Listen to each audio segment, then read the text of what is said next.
नमस्कार दोस्तों, जनसभा न्यूज में आपका स्वागत है। दिन भर के फटाफट बड़ी खबरें निकल के आ रही, बिग ब्रेकिंग पहली बड़ी खबर निकल के आ रही है। राहुल गांधी की सदस्यता बहाल होते ही बनाया गया टीम इंडिया का मेन सदस्य। 31 अगस्त को होने वाली है मुंबई में अहम बैठक। बताएंगे किस तरह से ऊंचा पद हो चुका है राहुल गांधी का टीम इंडिया में, यानी गठबंधन का मुख्य सदस्य बन चुके हैं राहुल गांधी। बताएंगे इसके बारे में। वहीं एक और बड़ी खबर निकल के आ रही, ज्ञानवापी के तहखानों का सर्वे हुआ शुरू।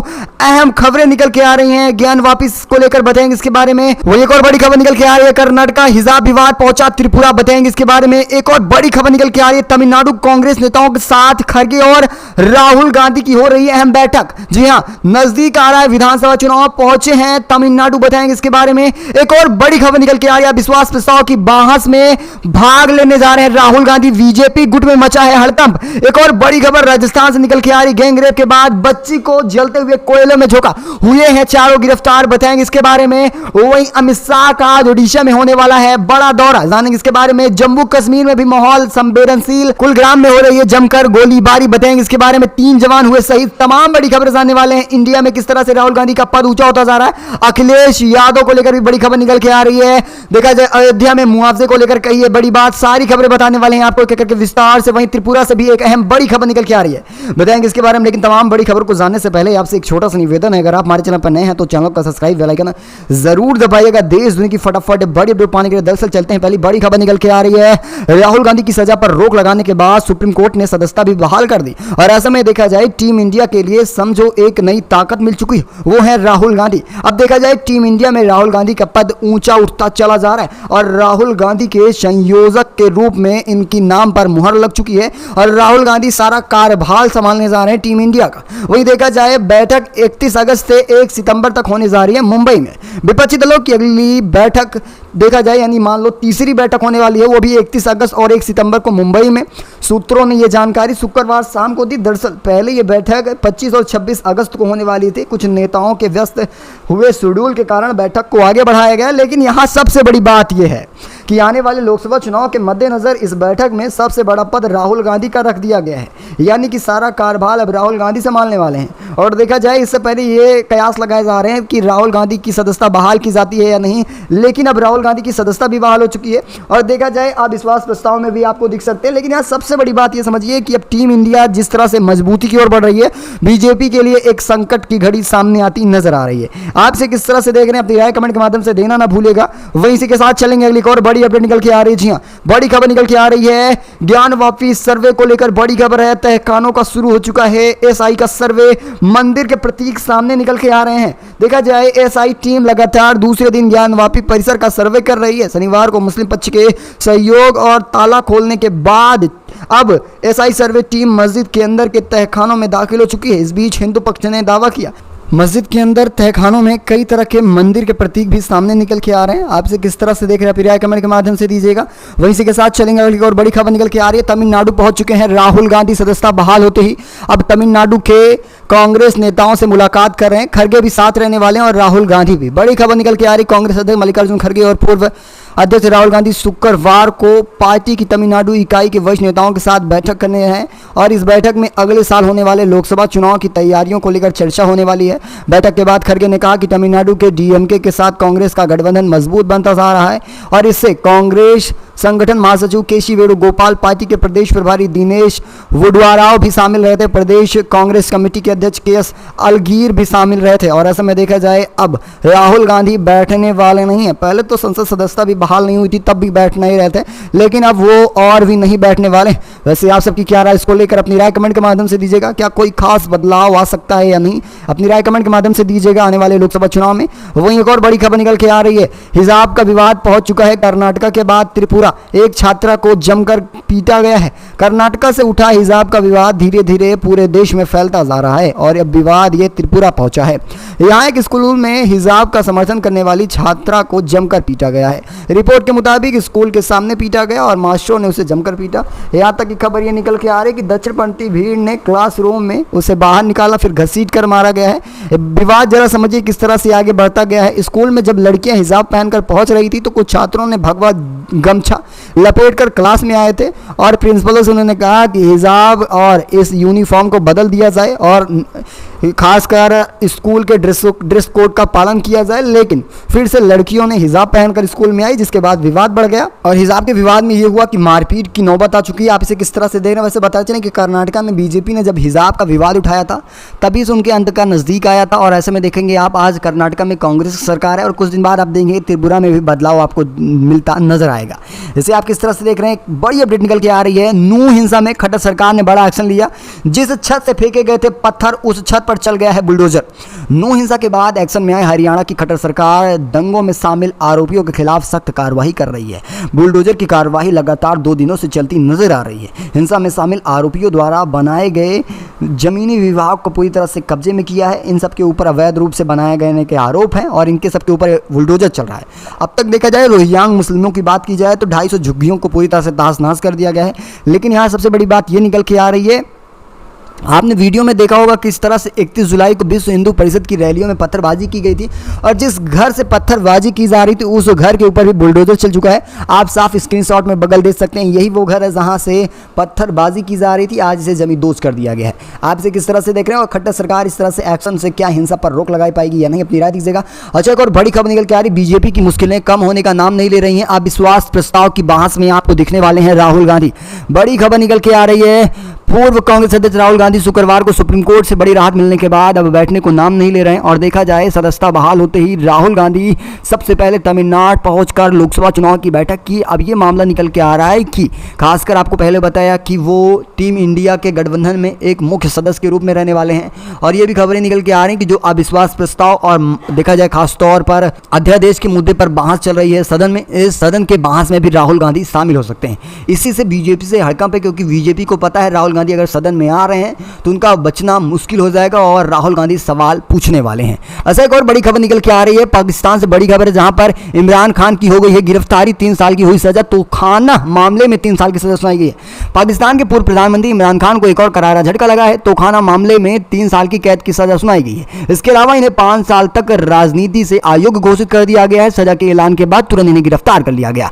बता दें, इमरान खान पर आरोप है कि प्रधानमंत्री के तौर पर जब ये कार्यरत थे तो इन्हें जो गिफ्ट मिला करते थे वे सरकारी खजाने में नहीं रखे गए, बजाय ये महंगे गिफ्ट होते थे इन्हें बेचकर निजी इस्तेमाल किया गया है। और इसमें ये भी बात निकल के आ रही कि ऐसे काफ़ी लंबे समय से चल रहा था ये केस और आज इसमें जाकर न्याय मिला है और इमरान खान को 3 साल की सज़ा सुनाई गई है और 5 सालों तक अयोग्य घोषित किया गया, यानी चुनाव नहीं लड़ पाएंगे। आप इसे किस तरह से देख रहे हैं, आप रियायत दीजिएगा। अच्छा, अमित शाह की हो रही है आज ओडिशा में रैली और दौरा भी रहने वाला है। केंद्रीय गृह मंत्री अमित शाह शनिवार को ओडिशा राज्य सचिवालय के वामपंथी उग्र और आपदा प्रबंधों पर बैठक में भाग लेने के अलावा एक राष्ट्रीय राजमार्ग परियोजना का शुभ आरंभ करने गए हैं। गृह मंत्री शुक्रवार देर रात भुवनेश्वर के लिए उड़ान भरे और हवाई अड्डे पर पहुंचकर भाजपा प्रदेश अध्यक्ष मनमोहन सामल और भुवनेश्वर की सांसद अप्रित्या सारंगी सहित अन्य लोगों ने इनका जमकर स्वागत किया। वहीं इसी के साथ चलेंगे अगली और बड़ी खबर निकल के आ रही, जम्मू कश्मीर में माहौल अभी भी संवेदनशील है। कुलग्राम में हुई है जमकर गोलीबारी, 3 जवान हुए शहीद, हत्या करने वाले आतंकी की तलाश हुई है जारी। जम्मू कश्मीर के कुलग्राम जिले में शुक्रवार शाम मुठभेड़ के दौरान सेना के 3 जवानों की हत्या कर दी जाती है। आतंकवादियों का पता लगाने में सुरक्षा बलों ने शनिवार को बड़े पैमाने पर तलाश अभियान जारी किया है। दक्षिण कश्मीर के कुलग्राम में आए दिन हमला होते रहते हैं और ये इलाका काफ़ी ज़्यादा संवेदनशील बताया जाता है और यहाँ पर लगातार बड़े पैमाने पर अब देखा जाए तलाशी अभियान जारी है, लेकिन यहाँ पर 3 जवान शहीद हुए, काफ़ी ज़्यादा दुखद खबर है ये। इसी के साथ चलेंगे अगली और बड़ी खबर निकल के आ रही है, अखिलेश यादव ने बोला करारा हमला बीजेपी पर, कहा अयोध्या में गरीबों को उजाड़ा जा रहा लेकिन मकानों का मुआवजा नहीं दिया जा रहा है। समाजवादी पार्टी के राष्ट्रीय अध्यक्ष अखिलेश यादव ने बीजेपी सरकार पर बड़ा आरोप लगाया है। अयोध्या में 14 कोसी परिक्रमा मार्ग चौड़ीकरण अंतर्गत आने वाले दुकान और मकान मालिकों को उचित मुआवजा बिना दिए उजाड़ा जा रहा है। भाजपा सरकार गरीब, दलितों और पिछड़े वर्ग के लोगों के साथ अन्याय कर रही है। शुक्रवार को अखिलेश यादव को प्रदेश मुख्यालय में 14 कोसी परिक्रमा मार्ग चौड़ीकरण से प्रभावित लोगों से ज्ञापन सौंपने को कहा गया है और यह भी दावा किया गया है कि आपको मुआवजा दिलाएगा। अखिलेश ने यह भी दावा किया है कि जो जमीनों में अवैध रजिस्ट्रीकरण किया जा रहा है, इसकी भी जांच कराने का वादा किया है। आप इसे किस तरह से देख रहे हैं कमेंट के माध्यम से दीजिएगा। वहीं इसी के साथ चलते हैं अगली एक और बड़ी आर्टिकल 370 को लेकर आज है उसकी बरसी। ऐसे में जम्मू कश्मीर के तमाम नेता विधायकों को नजरबंद कर दिया गया है, लेकिन यहाँ खास बात ये निकल के आ रही है कि इसमें महबूबा मुफ्ती को भी नजरबंद किया गया है। आर्टिकल 370 की बरसी पर जम्मू कश्मीर में अनुच्छेद 370 हटाए जाने की आज 34 सालगिरह मनाई जा रही है। राज्य में कानून व्यवस्था बनाए रखने के लिए सुरक्षा व्यवस्था चुस्त दुरुस्त की गई है। इसी बीच देखा जाए पीडीपी चीफ और पूर्व मुख्यमंत्री महबूबा मुफ्ती ने दावा किया कि उनके साथ और कई नेता विधायकों को नजरबंद किया गया है। उन्होंने ट्वीट कर यह बड़ी जानकारी दी। उन्होंने कहा कि भारत सरकार सुप्रीम कोर्ट पूरी तरह से जम्मू कश्मीर के हालात को सामान्य नहीं बना पाई है। उन्होंने कहा यह सिर्फ पागलपंती की जा रही है, विपक्षी नेताओं को परेशान किया जा रहा है लगातार नजरबंद करके, और ये सब तमाम बातें निकल के आ रही हैं। आप देख सकते हैं किस तरह से उनके घर पर ताला लटक रहा है और अंदर उन्हें नजरबंद किया गया है, यानी कि हाउस अरेस्ट कर लिया गया है। इन सबको आप किस तरह से देख रहे हैं। वैसे आपको पता चले कि 5 अगस्त सन 2019 को ही जम्मू कश्मीर में आर्टिकल 370 को हटा दिया जाता है और आज तक हटा ही है। आप इसे किस तरह से देख रहे हैं राय दीजिएगा। वहीं इसी के साथ चलेंगे अगली एक और बड़ी खबर निकल के आ रही है। जी हाँ, मानहानि मामला जी हाँ केजरीवाल का अहमदाबाद कोर्ट पहुंच चुका है और केजरीवाल के समन को रद्द करने वाली याचिका पर सुनवाई करने जा रहा है। और यह मामला देखा जाए प्रधानमंत्री के डिग्री से जुड़ा हुआ है। गुजरात यूनिवर्सिटी में मानहानि केस में आज अहमदाबाद की सेशन कोर्ट में सुनवाई होने जा रही है। दिल्ली के मुख्यमंत्री अरविंद केजरीवाल उनके खिलाफ समन जारी करने का सेशन कोर्ट में याचिका लगाई गई है।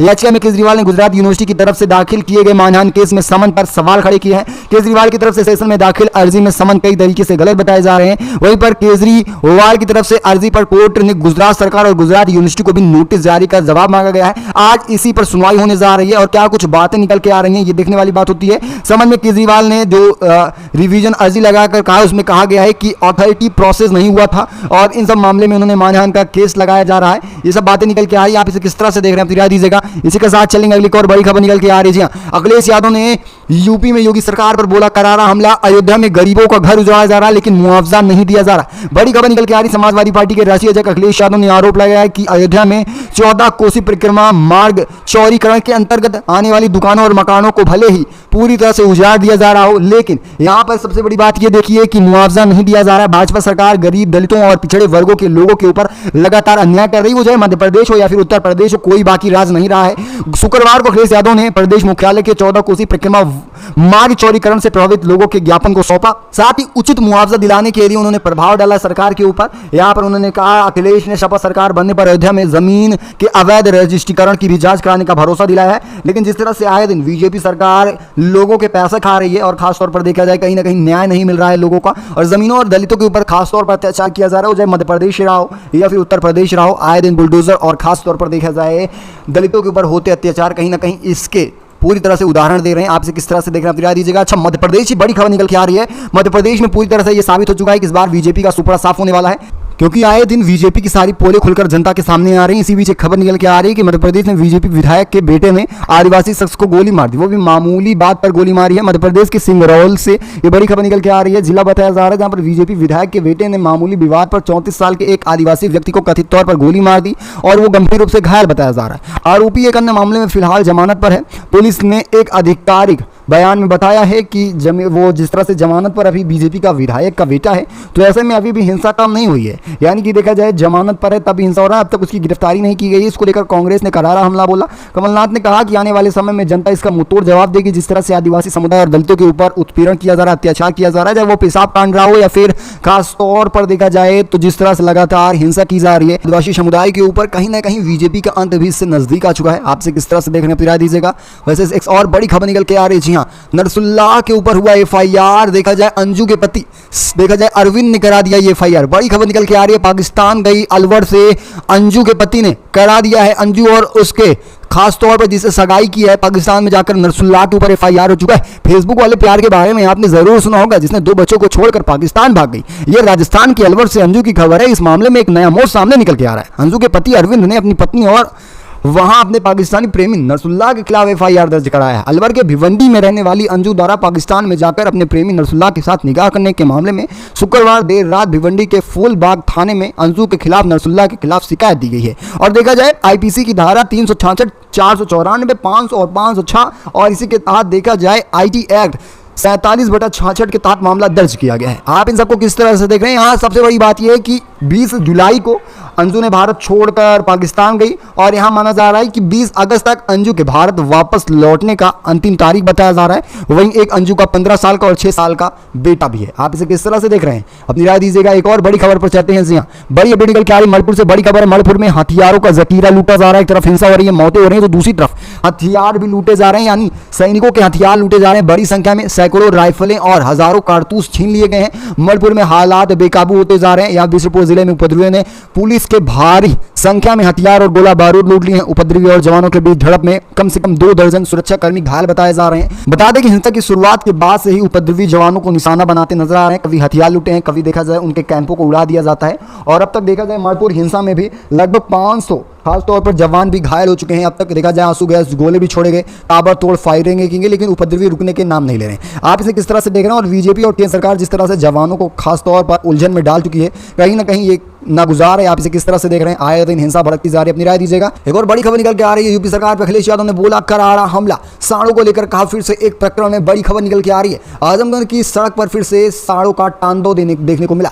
ये आतंक देखकर लगभग देखा जाए तो सारे लोग भागते नजर आएंगे। आपको पता चले दौड़ते हुए 2 साल लड़ते नजर आते हैं और राहगीर बच बचाकर निकलते भी नजर आएंगे। यहाँ तक कि गाड़ियों को भी नुकसान हुआ है और अखिलेश यादव ने इसको लेकर फिर से योगी सरकार पर करारा हमला बोला। जरा देखिए ये वीडियो किस तरह से 2 सांड आपस में लड़ते नजर आ रहे हैं और इसको लेकर योगी सरकार पर आपकी क्या राय है? अपनी राय दीजिएगा। इस खास बुलेटिन में बस इतना ही। मिलेंगे आपको बड़ी अपडेट के साथ। तब तक के लिए धन्यवाद। जय हिंद, जय भारत।